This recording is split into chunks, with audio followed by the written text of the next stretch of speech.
You can be making the most progress of your life and still feel like you're failing. I feel like that's where I've spent some time over the past few years. I went from being in a wheelchair to building my dream physique about 18 months later and graduating with a brain injury. And for some reason, it didn't really feel like enough.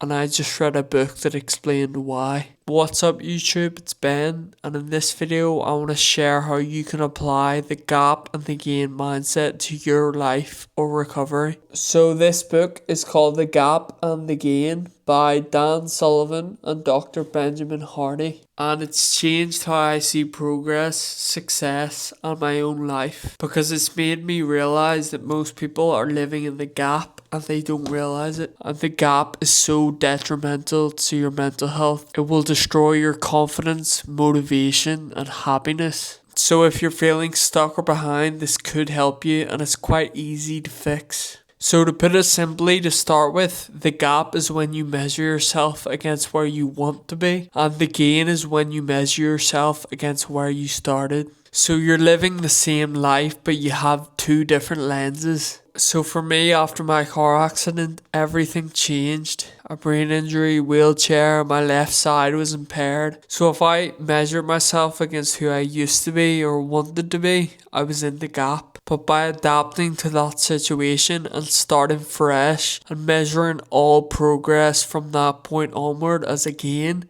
I was in the gain. It might seem like quite an insignificant shift, but the gap creates frustration and the gain creates momentum, which is so powerful. So now that I've made the distinction between what the gap and the gain are, I want to highlight why the gap is so detrimental. The gap is addictive and it can kill you, but here's why. Your standards or ideals are always going to be moving. Once you hit your goal, a new goal appears. Once you improve, your expectations rise. And the problem with this is you never arrive. So no matter how much you achieve, it's never enough.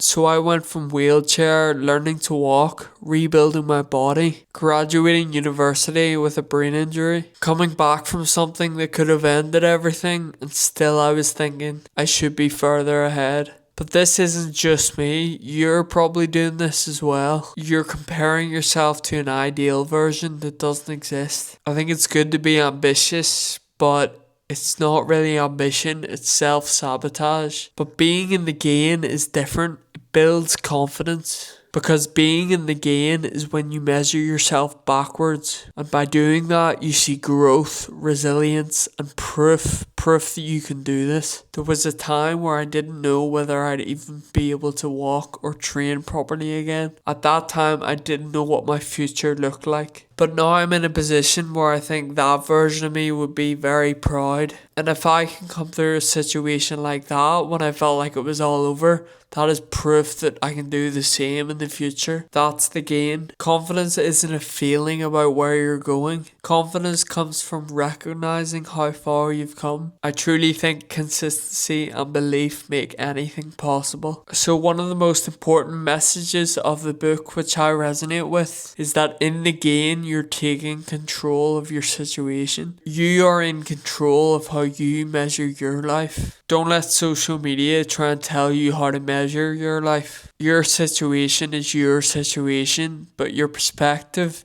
that's your perspective. I couldn't control the fact that I was in the situation that I was in, but I could control what I did next. I truly think the first step to progress is to take ownership. Don't rely on anything or anyone else to get you out of where you are. You have to be grounded. Where are you now? Not where you think you are, where you wish you were. Where are you now? Because that's the only place you can actually move from. I do think there are some good habits to help you stay in the game. Like each day, asking yourself, what did I do well? What progress did I make? How can I improve? It's important to do this each day for yourself so you're not being influenced by other people or social media. And when you stack this awareness of yourself over time, you can start to link the dots and see how you've progressed over 1-2 years. And doing this is really taking control of your life, controlling what you can control, which is gym, food, routine, mindset. And really, that's how you're going to move forward. You're not trapped into certain situations like you think you are. Coming through this period of my life is strange.